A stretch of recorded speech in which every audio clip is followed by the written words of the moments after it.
Bonjour à toi dans ce nouvel épisode de podcast. Je m'appelle Laura Ballot, je suis coach en confiance en soi et en communication orale, spécialiste de l'hypersensibilité et de la gestion des émotions. Tu peux retrouver toutes mes prestations sur www.voxmaster.fr et dans cet épisode, nous allons parler de la technique du Ho'oponopono. Le Ho'oponopono, c'est une méthode de libération émotionnelle que tu peux utiliser qui est très très simple à mettre en place. Ça a été mis au point au départ par une chamane hawaïenne. Donc c'est pour ça cet épisode, il va vous faire un petit peu voyager, qui s'appelle donc Morna Simeona. Alors je vais te présenter dans un premier temps les quelques principes phares, on va dire, du Ho'oponopono, pour que tu comprennes bien la philosophie qu'il y a derrière. Et puis après, je te donnerai les principaux mantras à formuler justement pour utiliser cette méthode de manière vraiment efficace. Alors, les premiers principes, c'est de dire que je crée ma réalité. Tout ce qu'il y a autour de moi, ça va être la création de mes pensées. Finalement, on considère que l'autre n'est qu'un miroir. Les autres sont le reflet de qui nous sommes. Et du coup, je ne peux pas chercher à transformer l'autre si je ne prends pas déjà le temps de me transformer moi-même. Donc, si j'apporte la paix à l'intérieur de moi, dans ma propre vie, j'apporte aussi la paix à l'extérieur. C'est vraiment cette idée que tout commence de soi, tout part de soi. Et d'ailleurs, Morna Simeona disait que nous sommes ici seulement pour apporter la paix dans notre vie. Et si nous apportons la paix dans notre vie, tout autour de nous retrouve sa place, son rythme et la paix. Je trouve ça très beau comme philosophie. Je trouve ça vraiment très très beau. C'est vraiment de dire, je suis responsable de mes pensées et finalement tout ce qui se passe autour de moi, toute ma réalité extérieure, c'est vu par le prisme de ces pensées et donc qu'est-ce que j'ai à travailler en moi justement qui résonne avec ma réalité extérieure. L'idée, c'est vraiment de dire que les personnes sont alourdies par leur passé. C'est que chaque fois que je vais ressentir de la peur ou du stress, ça m'invite à regarder à l'intérieur de moi. D'ailleurs, je suis en train de lire personnellement le livre de Luc Bodin sur le sujet. Et c'est très intéressant parce qu'il parle d'un docteur, le docteur Len, qui travaille dans un hôpital psychiatrique à Hawaï. Et il a été formé justement par Morna Simeona. Et ce qui est super intéressant, c'est qu'il n'a même pas besoin de voir les malades pour les soigner. Il se met simplement dans son bureau et au fur et à mesure, le personnel de l'hôpital observe que les malades voient leur traitement allégé, que certains sortent même de l'hôpital et que en fait ils ont 2 fois moins de malades dans l'hôpital psychiatrique. Donc ils viennent le voir en disant « mais comment est-ce que vous faites ?» Il répond simplement qu'il guérit la partie de lui qui a créé ces dysfonctionnements. Et du coup le personnel demande « comment est-ce que vous faites pour guérir cette partie de vous qui crée ça ?»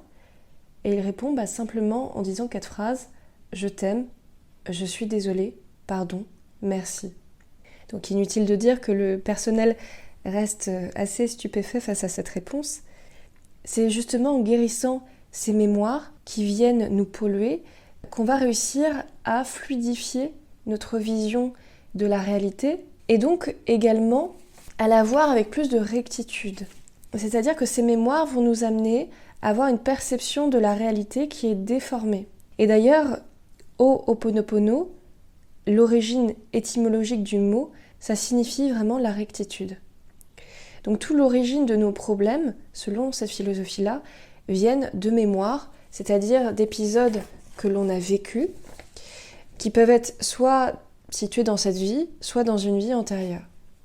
Et finalement, quand je considère ma réalité au travers du prisme de ces mémoires, je suis dans une déformation de ma réalité. Donc tout part finalement d'un nettoyage intérieur que je vais pouvoir réaliser pour justement libérer les émotions qui sont rattachées à ces mémoires. Alors comment je fais concrètement pour libérer justement ces mémoires ? Il va y avoir 4 phrases du mantra de purification qu'on a déjà évoqué. Donc désolé. Alors pourquoi désolé ?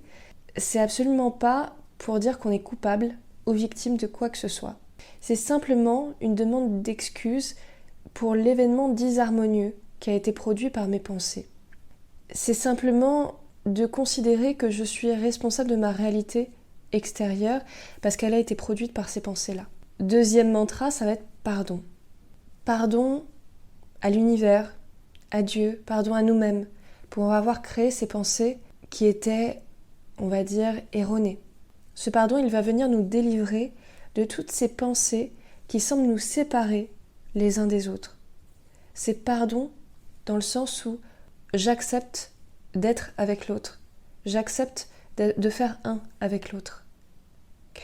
Troisième mantra, ça va être merci. Merci à la vie de me montrer ce que j'ai à nettoyer. Merci à la vie de mettre sur mon passage les événements, les circonstances qui vont faire que je vais pouvoir aller observer en moi à quelle mémoire ça peut se référer et donc qui vont me permettre de les libérer, ces mémoires. Et enfin, quatrième mantra, c'est le « je t'aime ». Je t'aime, car le « je t'aime », il me permet d'accepter ces parties de moi que je refusais de voir, d'accepter ces parties qui avaient besoin d'être reconnues, d'être guéries. Et en même temps, ce « je t'aime », il me permet de transmuter toutes ces mémoires négatives vers la lumière. Il me permet vraiment de les accepter pleinement et de leur offrir cette lumière. Ces 4 mantras, ce qui va être super important dans l'application, c'est de les dire en conscience. Lorsque je formule ces 4 mantras, c'est vraiment de ressentir toute l'énergie qui m'apporte, toute la conscience avec laquelle je peux me libérer de ces mémoires. Alors, je vais vous donner un petit protocole, on va dire, pour justement vous permettre d'appliquer cette méthode du Ho'oponopono.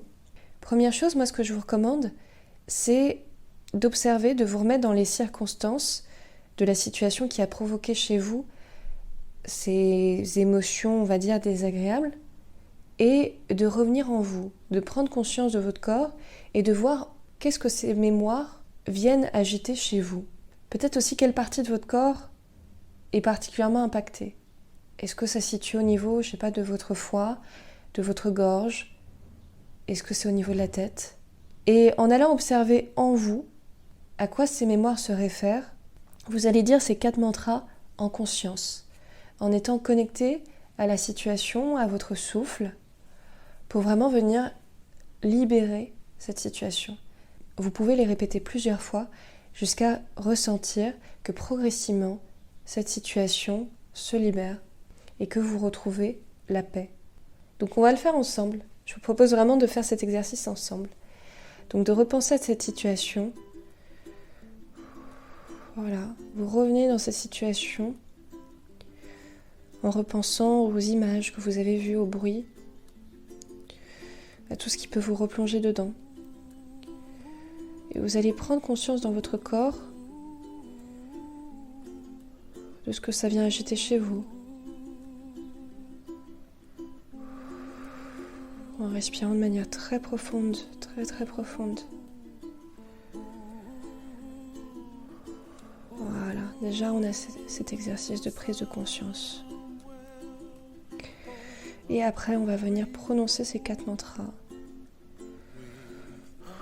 Je suis désolée. Pardon. Merci.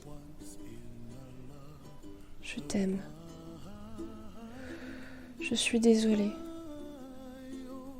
Pardon. Merci. Je t'aime. Je suis désolée. Pardon. Merci. Je t'aime. Je suis désolée. Pardon. Merci. Je t'aime. Et vous reprenez progressivement conscience de votre corps. Vous pouvez les formuler autant de fois que vous sentez que vous en avez besoin. L'important, c'est vraiment de les formuler en toute conscience. En particulier, ce désolé et pardon, c'est aussi de se dire, c'est pas pour l'autre que je pardonne, c'est vraiment pour moi. C'est vraiment pour moi que je fais ce processus. pour justement purifier, pour me nettoyer de ces mémoires. Parce que quand j'en veux à l'autre, si je considère que tout le monde est uni, que tout le monde ne forme qu'un, à ce moment-là, lorsque j'en veux à l'autre, j'en veux aussi à moi-même. J'en veux aussi à cette part de moi que j'arrive pas à accepter et que j'ai rejetée.